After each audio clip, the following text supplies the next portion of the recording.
Bienvenidos nuevamente a este nuevo análisis semanal de los domingos que hacemos todos los domingos para ver qué es lo que va a pasar en el mercado y qué es lo que está sucediendo. ¿Ya? Bueno, sin más vamos a entrar en materia. ¿Qué pasó la semana pasada? La semana pasada, en un principio, el dólar estuvo bastante débil pero se estuvo recuperando hacia finales de la semana, con todos exceptuando el euro. El euro fue el gran ganador de la semana pasada, la libra y el franco suizo, todos estos fueron los grandes ganadores de la semana pasada. Las monedas europeas siguen fuertes para sorpresa de los traders y de los analistas. La libra esterlina básicamente se benefició del resultado de las elecciones, sigue beneficiándose del resultado de las elecciones, pero yo creo que eso va a parar un poco esta semana. El dólar australiano fue el segundo más fuerte. El martes y miércoles fueron buenos días para el dólar australiano, ayudado por los metales como el oro y la plata. Finalmente, lo que venimos hablando de hace mucho tiempo, el oro parece que finalmente rompió al alza, así que podría ser ese el trade del año. Vamos a ver si nos va como nos fue con el euro del año pasado, ¿ya? Y con el peso chileno en los últimos 2 años. El dólar neozelandés fue el más débil. El Banco Central de Nueva Zelanda sigue ayudando a bajar el dólar neozelandés y el dólar fue el segundo más débil. Siguió su bajo rendimiento, ayudado por números malos de ventas minoristas. Sin embargo, en general los números estadounidenses, aunque han salido menores a lo esperado, siguen mostrando crecimiento. Y bueno, como yo les dije desde un principio en este mes, lo más probable es que sigamos con una cierta mini tendencia bajista en cuestión del dólar, pero esto tiene que darse vuelta. Además, históricamente, el mes de mayo siempre es un mes muy malo para el euro, por ejemplo. El dólar estuvo a la defensiva toda la semana, hasta el día miércoles y jueves que se empezó a recuperar, pero el viernes volvió a debilitarse por causa de noticias más bajo de lo esperado. Los datos de la inflación del Reino Unido, los Estados Unidos y Canadá, el sentimiento económico alemán, los datos del PIB de Japón, las minutas de la Reserva Federal de Estados Unidos, de la reunión de política monetaria, el empleo y los datos de fabricación, así como los discursos de Mario Draghi, Mark Carney y Kuroda de Japón, son los principales eventos de esta semana. La semana pasada los datos estadounidenses salieron regularones, lo que dejó a los mercados sin una claridad en la economía de Estados Unidos. Básicamente, Estados Unidos tuvo un primer trimestre muy malo y todo el mundo lo atribuyó a un crudo invierno. Ya Estados Unidos está saliendo del invierno, básicamente está en primavera, y se espera que los números del segundo trimestre cambien, ¿ya? Y que sean números que sean mejores de lo que se vio en el primer trimestre. Y eso es lo que el mercado está apostando, pero el mercado no está muy seguro de eso y por eso, a raíz de eso, hemos visto la debilidad por parte del dólar estadounidense. Prácticamente todas las noticias salieron por debajo del esperado, aunque la mayoría continúa mostrando señales positivas. Sin embargo, las solicitudes de desempleo siguieron disminuyendo, alcanzando 264.000 después de publicar 265.000 en la semana anterior, manteniendo el mejor récord desde el año 2000. ¿Ya? Aquí tenemos las noticias de esta semana. Mañana es feriado en Canadá, pero eso no va a afectar mucho el mercado. Tenemos pocos problemas de noticias mañana. Tenemos un miembro de la Reserva Federal que va a hablar, que es Evans, pero aparte de eso no hay muchas noticias. Aquí están las del martes, las del miércoles, las del jueves. El viernes tenemos fuertes noticias. Y finalmente aquí tenemos las 12 noticias más importantes de la semana, según mi criterio, en cuanto a que puedan afectar el mercado. Los datos de la inflación de Reino Unido empezamos el martes a las 8:30 de la mañana hora GMT, ¿ya? Los precios al consumidor se mantuvieron en 0% por segundo mes consecutivo en marzo. Una disminución en la ropa y el calzado fue compensada por un aumento en los precios de la gasolina. Esta lectura fue la más baja desde que las estimaciones comenzaron a finales de los años 80. Sin embargo, la caída de los precios del petróleo fueron la principal fuerza detrás de los bajos niveles de inflación. Los economistas creen que la inflación repuntará en el segundo semestre del 2015. Se espera que el IPC se mantenga estable en abril. Bueno, luego tenemos el sentimiento económico alemán ZUB, que es el martes a las 9 de la mañana. La confianza de los inversores alemanes se redujo inesperadamente en abril después de 6 meses de ganancias o 6 meses de números positivos, causado por el aumento de la incertidumbre con respecto a la crisis de la deuda de Grecia, que es un cuento de nunca acabar, y su impacto en Alemania. El índice ZUB de expectativas de los inversores y analistas bajó a 53,3 desde 54,8 en marzo, mientras que los economistas esperaban un alza de 55,6. Sin embargo, a pesar de la caída de la confianza, el Banco Central de Europa está convencida de que la economía alemana seguirá fortaleciéndose debido a la política de estímulo de expansión cuantitativa en Europa. Se espera que la confianza de los inversores alemanes caiga aún más a 50,1 en esta ocasión. Los permisos de construcción son el mismo martes a las 12:30. El número de permisos de construcción residenciales emitidas en marzo se redujo a un 5,7% a partir de febrero para llegar a una tasa anual de 1.039.000 nuevas viviendas. Los analistas esperaban una cifra aún más alta, de 1.080.000. Las viviendas iniciadas de propiedades privadas fueron 2,5% menores que en marzo, alcanzando una tasa anual ajustada estacionalmente de 926.000. Las cifras tibias sugieren que la economía está luchando para recuperarse de un débil comienzo del 2015. Se espera que el número de permisos de construcción de viviendas aumente a 1.070.000 en esta ocasión. Luego el martes en la tarde, a las 15:45 horario GMT, habla el gobernador del Banco de Canadá, Stephen Poloz. Stephen Poloz está programado para hablar en Charlottetown. Poloz puede hablar acerca de los efectos negativos de la crisis de los petróleos y la perspectiva de expansión que pueda tener Canadá en su economía. El gobernador también podrá hablar de la posibilidad de nuevos cambios en las tasas en los próximos meses. Así que todos aquellos que operan el dólar canadiense van a estar muy pendientes de esta noticia. La quinta noticia, que sería la última noticia importante del día martes, tenemos 5 noticias importantes del día martes, es el PIB de Japón, ¿ya? Japón se recuperó en el cuarto trimestre del 2014 con una expansión del 0,6%, ¿ya?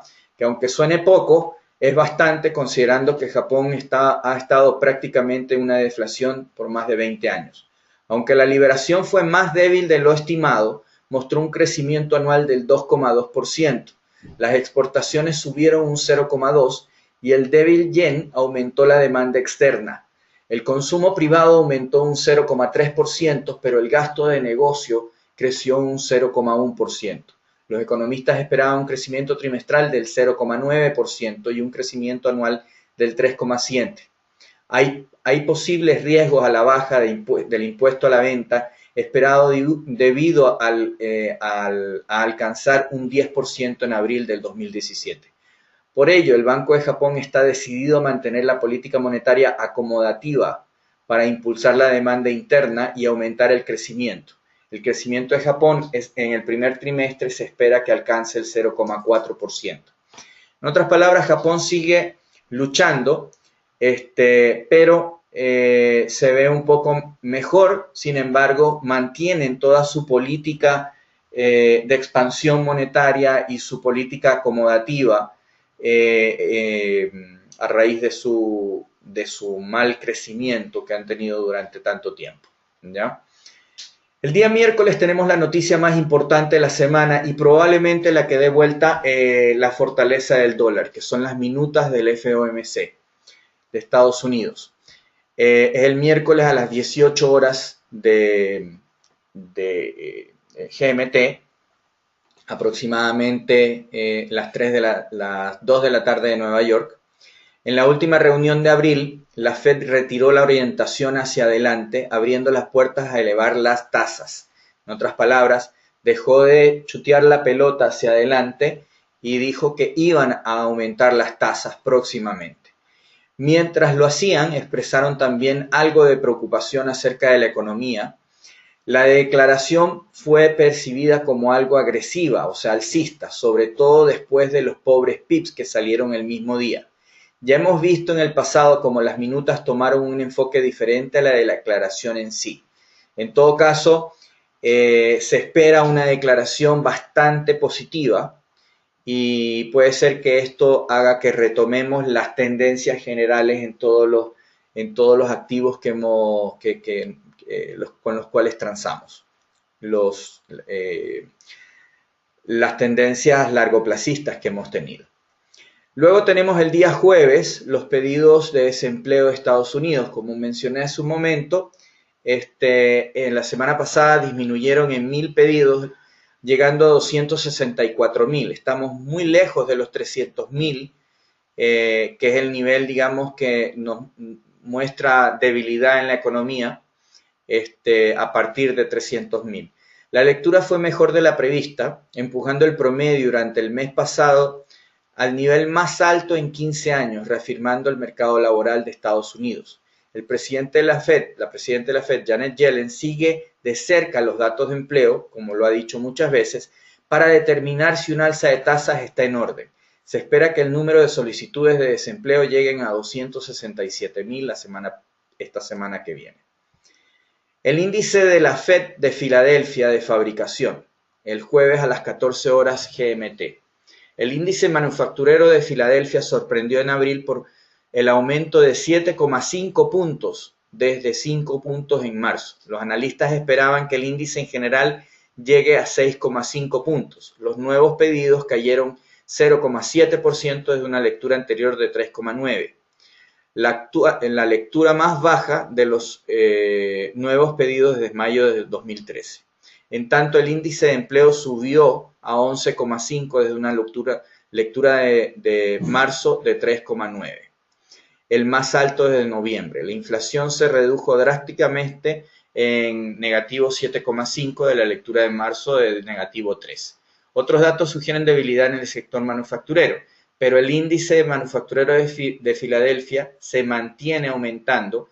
El área de Filadelfia es el área de mayor manufactureo, de mayor cantidad de fábricas en todo Estados Unidos y sigue mostrando un crecimiento fuerte. Por último, el día viernes Mario Draghi habla. Hay un foro en Portugal donde vamos a tener discursos por parte de Mario Draghi, Mark Carney y Kuroda, ¿ya? Así que ese día probablemente va a haber bastante volatilidad dependiendo de lo que ellos digan. También tenemos la decisión sobre las tasas de interés de Japón. El Banco de Japón decidió seguir aplicando su actual política monetaria a pesar de no llegar dentro de la fecha límite al nivel de inflación del 2% que se esperaba. El gobernador del Banco de Japón, Haruhito Kuroda, dijo que las medidas de mayor expansión no son necesarias, culpando a la inflación débil en los precios bajos del petróleo. Sin embargo, muchos analistas creen que el Banco de Japón decidirá flexibilizar aún más la política monetaria de nuevo en octubre. Kuroda propuso la meta de inflación de alrededor de entre el 0,4 y el 0,9 del 2016, diciendo que la tendencia inflacionaria está mejorando constantemente. Los analistas no esperan cambios en la política monetaria de Japón. Y por último, tenemos los datos de inflación de Estados Unidos, lo cual va a ser una cifra que va a ser muy escrutinada o va a estar muy vista por el mercado, ya que esto es lo que nos va a decir si es que estamos o no estamos con inflación en Estados Unidos. Y si están con inflación, pues, y la inflación sale mejor de lo esperada, entonces ahí queda con mayor razón la posible subida lo antes posible, que yo personalmente pienso que van a hacer una subida en junio. Va a ser irrisoria, va a ser muy baja, pero yo creo que lo van a hacer igual, porque el mercado lo espera. Bueno, vamos a analizar ahora los diferentes activos que normalmente operamos. El euro dólar. El euro dólar fue presionado inicialmente a la baja, pero luego alcanzó nuevos máximos en una semana muy volátil. ¿Qué sigue para el par? Las cifras del PIB de la zona euro salieron mezcladas, con fuertes números de Francia e Italia, pero más bajos de Alemania, que finalmente llevó a una pequeña baja en los números de crecimientos europeos totales. Draghi también arrastró la moneda hacia abajo, una vez más reiterando que la expansión cuantitativa seguirá en pleno funcionamiento. Pero el par tiene dos partes, la otra es el dólar, y el dólar decepcionó con su informe de ventas al por menor, y esto golpeó al dólar duro. En otras palabras, el alza del euro no es por fortaleza del euro, sino es por falta de fuerza del dólar. La divergencia política, la divergencia política monetaria continúa jugando un papel crítico que pesa sobre el euro y el levantamiento de la divisa estadounidense. A pesar de las recientes preocupaciones sobre la economía estadounidense, la Fed está preparándose para apretar mucho antes que el Banco Central Europeo. Recordatorios sobre la fragilidad de la recuperación europea probablemente van a aparecer por segunda semana consecutiva, ya que, en otras palabras, después de la semana pasada en esta, y también Draghi podría pesar sobre la moneda de nuevo. Así que en el euro, aunque estemos en niveles altos, sigo siendo bajista. El euro dólar, técnicamente hablando, rompió más alto durante el transcurso de la semana, rompiendo la parte superior de la estrella fugaz de la semana anterior. Eso normalmente es una señal muy alcista, ¿ya? En estricto rigor técnico, el mercado debería ir a probar el nivel de 1.15 y ahí será la encrucijada del mercado que decidirá si la tendencia ha cambiado. Mientras nos mantengamos por debajo del nivel de 115, sigo siendo bajista, ¿ya? El hecho del nivel de 115 no quiere decir que si llegó a 115.001, entonces ya somos alcistas. Obviamente tenemos que tener un cierre, por lo menos un cierre diario por encima de 1.15, como para poder considerar un cambio en la tendencia. La libra esterlina tuvo fuertes ganancias por segunda semana consecutiva.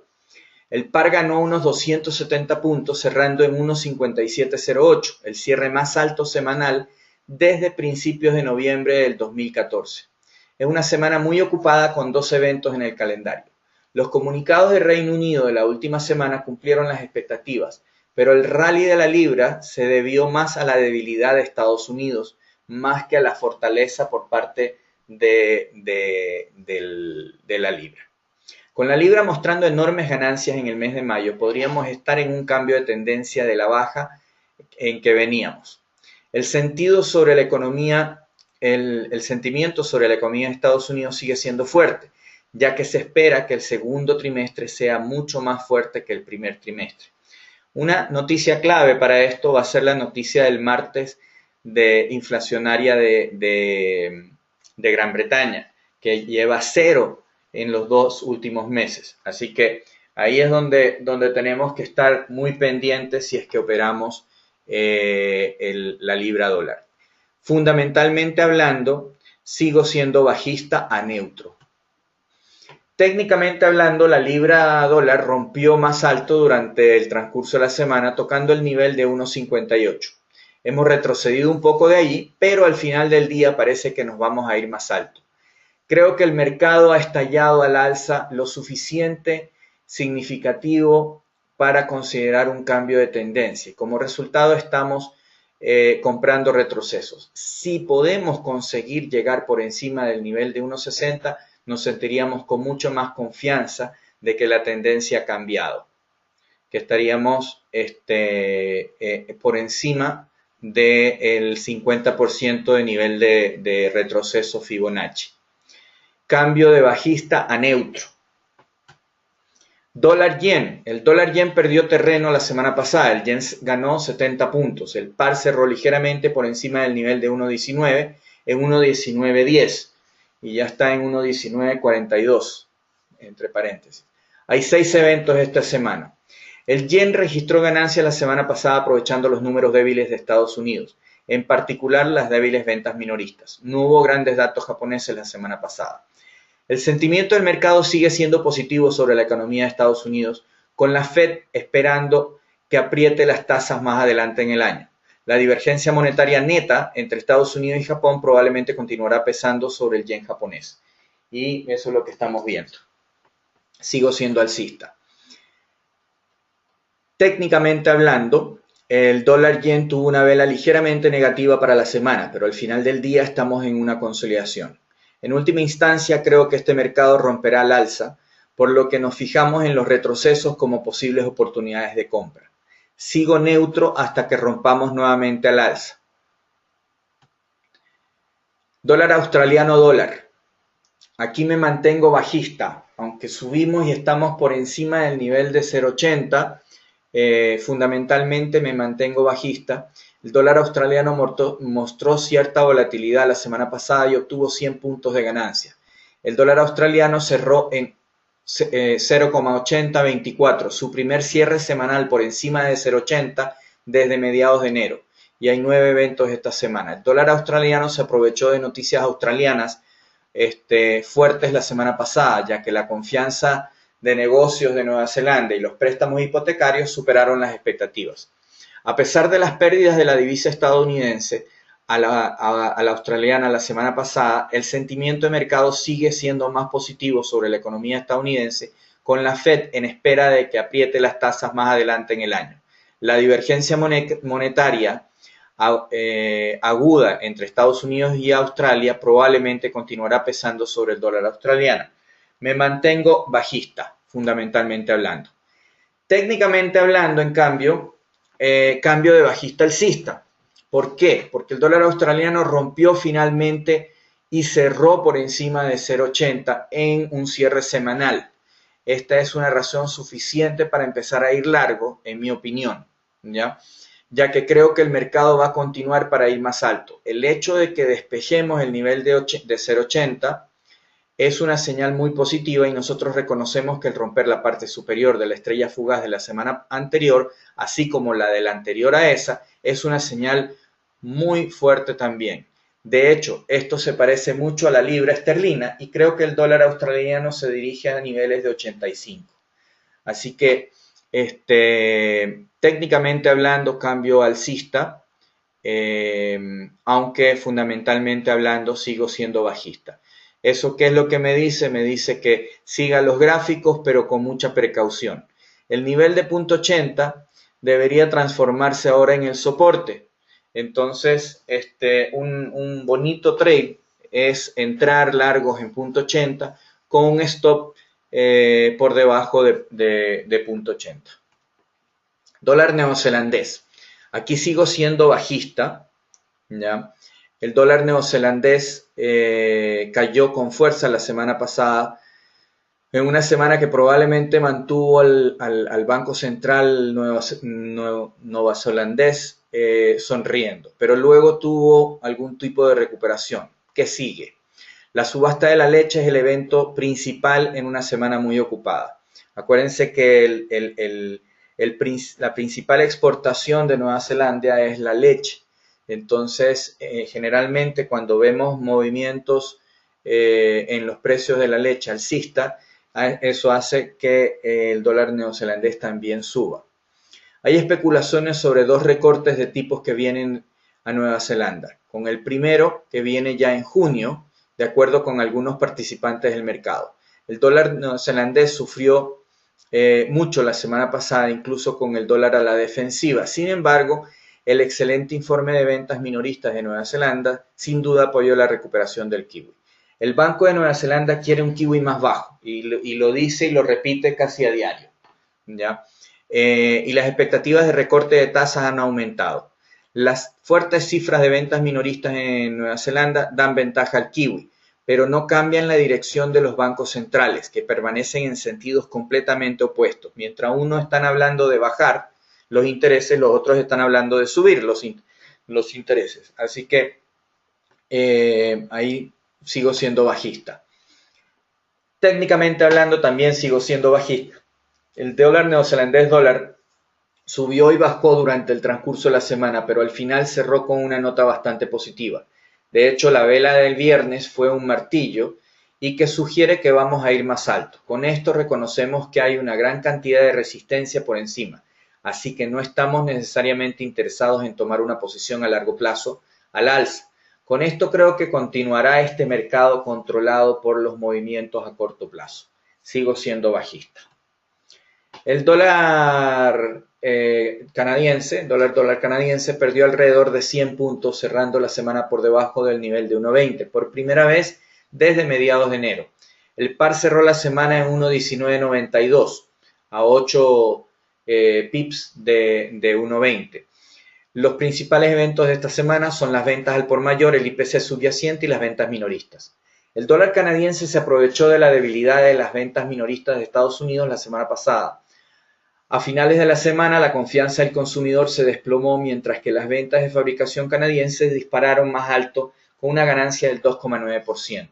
El dólar perdió terreno la semana pasada contra el dólar canadiense, pero el sentimiento del mercado sigue siendo positivo sobre la economía estadounidense. Con la Fed, que se espera que apriete las tasas más adelante en el año, la economía de Estados Unidos sigue superando la de su vecino del norte, que es un buen augurio para el dólar. Sigo siendo alcista. Técnicamente, cambio a neutro.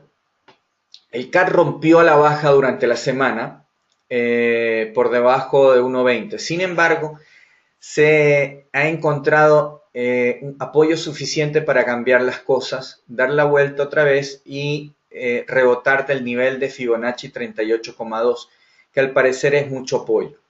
Como ustedes pueden ver ahí, durante 3 semanas seguidas el dólar canadiense ha intentado romper este nivel de 38,2, que es básicamente 1.20. Finalmente lo logró la semana pasada, pero no convincentemente. Como pueden ver, estamos justamente en la línea. Así que por el momento me mantengo neutro, aunque a mi opinión estamos en un nivel resistivo que no creo que rompa el dólar canadiense, y peor fundamentalmente hablando. Así que yo creo que aunque cambio a neutro temporalmente, sigo siendo alcista en el largo plazo. Bueno, ahora vamos a ver el oro. Los mercados del oro rompieron más alto durante el transcurso de la semana, despejando el nivel de 1.2020, perdón, de 1.220. Esta era la parte superior de la consolidación a corto plazo, pero creo que este mercado va a seguir para ir más alto, probablemente en dirección al nivel de 1.300. Con esto creo que este mercado es uno que solo se puede comprar y no tengo ningún interés en vender. Así que aquí finalmente hemos roto esta retracción, algo que veníamos esperando desde hace varias semanas. Así que aquí soy alcista y veremos si este es el trade del año. El mercado del crudo, entre paréntesis, para aquellos que son relativamente nuevos a este análisis, todos los años elegimos un trade que le llamamos el trade del año, la operación del año. El año antepasado fue ir largos en el peso chileno, y el año pasado también, pero adicionalmente el trade del año pasado fue el irnos cortos en 1.39 en el euro dólar, y nos salimos en parte en Navidad alrededor de 1.20, ¿ya? Haciendo alrededor de 2.000 pips, ¿ya? Una súper buena ganancia. Bueno, entonces este año todo el mundo me pregunta cuál es el trade del año, y pienso que va a ser el oro, pero todavía no es seguro. El mercado del crudo ligero y dulce intentó subir durante el transcurso de la semana, pero tuvo problemas una vez más cerrando por debajo de 60. Aún más importante es el hecho de que hemos formado una estrella fugaz para la semana, tal como lo hicimos la semana anterior. Debido a esto, ahora parece como si los vendedores están realmente poniendo una pelea en lugar alrededor del 60. Si somos capaces de romper por debajo del nivel de 60 y llegar a 57, me parece que la tendencia bajista a largo plazo continuará y seríamos vendedores. Por otro lado, si podemos llegar a romper por encima del nivel de 62 o 63, esto sería masivamente alcista y el mercado seguiría para ir mucho más alto. Vamos a ver qué sucede. Soy bajista a menos de que rompamos por encima de 63 a la alza. Como pueden ver, tenemos dos velas semanales exhaustivas, dos velas semanales que son estrellas fugaces y que demuestran que no logran subir el precio y se mantienen prácticamente por los mismos niveles. Así que vamos a empezar a vender el petróleo. ¿Ya? En muchos brokers el petróleo ligero lo tienen como WTI, ¿ya? O WTI, ¿ya? West Texas Index.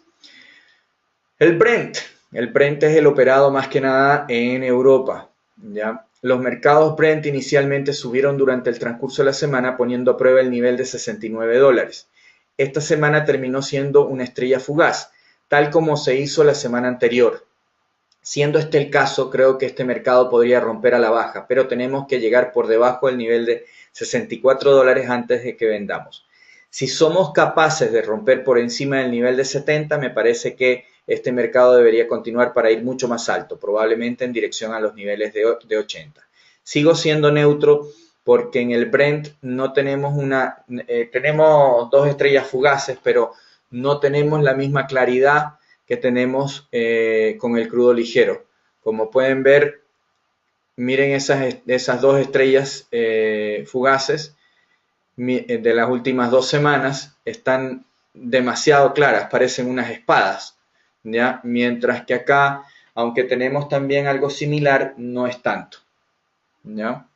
Bueno, y ahora vamos a ver los índices. El índice dólar cayó durante la semana pasada, cortando a través del nivel de 94.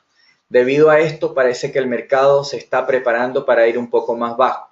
Y cabe mencionar que las velas del viernes es una estrella fugaz que se siente encima del soporte del gráfico diario. En otras palabras, este es un mercado que se ve muy vulnerable. Sospecho que el índice del dólar se encamina hacia 90. Sin embargo, sigo siendo alcista a largo plazo. Pero es necesario darse cuenta cuando hay un retroceso. Así que sigo siendo alcista, pero no me sorprendería que sigamos un poco más abajo a los niveles de 92 y quizás hasta 90 para luego retomar nuestra carrera alcista. El Dow 30, el Dow Jones cayó inicialmente durante el transcurso de la semana, pero encontró el apoyo suficiente para cambiar las cosas y formar un martillo. El martillo, por supuesto, es una señal muy alcista y si podemos conseguir por encima del nivel de 18.300 seríamos compradores.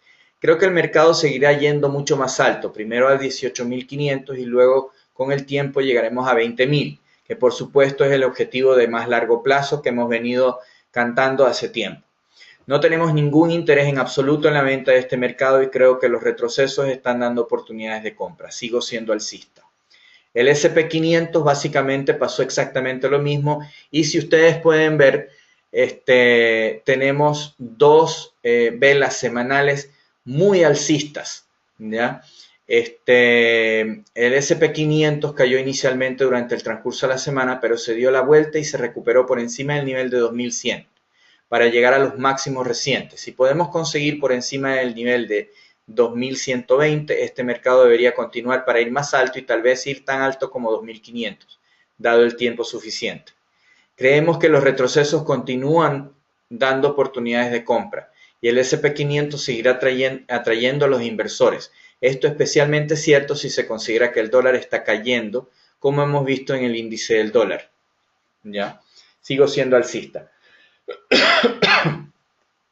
El DAX cayó inicialmente durante el transcurso de la semana, pero encontró apoyo suficiente en el nivel de 11.200 para cambiar las cosas, darse la vuelta y terminar con un martillo por segunda semana consecutiva. Esta es la segunda semana, bueno, que hemos formado un martillo, por lo que creo que el DAX va a seguir para ir más alto. Creo que el mercado finalmente va a dirigirse hacia 12.400, por lo que podemos ver en este momento. La venta no es una posibilidad, al menos no hasta que no lleguemos por lo menos por debajo de 11.000 euros, ¿ya? Y estamos bastante lejos de eso. Y hemos rebotado 2 veces en 11.200 con fuerza. Así que sabemos que esa es una resistencia. Podemos aprovechar estos niveles para ver eso. El IBEX inicialmente cayó durante la semana, pero encontró apoyo suficiente en el nivel de 11.200 para cambiar las cosas, dar la vuelta y formar una vela ligeramente mejor de la prevista originalmente. Debido a esto, si podemos obtener por encima del nivel de 11.500, seríamos compradores y entonces debería dirigirse a 11.900. Y si rompemos por encima de 12.000, creo que este mercado se convierte en un tipo de situación de comprar y mantener. Los retrocesos continúan ofreciendo valor, ya que el IBEX está sin duda bien apoyado cerca de 11.000, al igual que el DAX. Sigo siendo alcista. Por último, el Nikkei abrió con un gap alcista a comienzo de la semana y luego siguió su ruta. Cerró el gap y siguió subiendo. Cambio alcista temporalmente neutro hasta que rompamos por encima de 20.000. Aquí tenemos los movimientos promedios. Como pueden ver, estamos nuevamente en algunos por encima de 200 y en otros muy cerca de 200 pips diarios, lo cual nos da muchas oportunidades de ganar dinero. Así que estos son los promedios de las últimas 5 semanas para que tomen en cuenta cuando vayan a elegir qué pares y qué activos operar en lo que es monedas extranjeras. Bueno, gracias por asistir a nuestro análisis semanal. Los esperamos el próximo domingo. Los invitamos a abrir una cuenta demo en continentalfx.com, donde les garantizamos transparencia y honestidad. Así que tengan una excelente semana. Cualquier cosa me llaman, me visitan o me escriben. Así que les deseo una excelente semana y que ganen muchos pips. Un abrazo, cuídense todos. Chao, chao.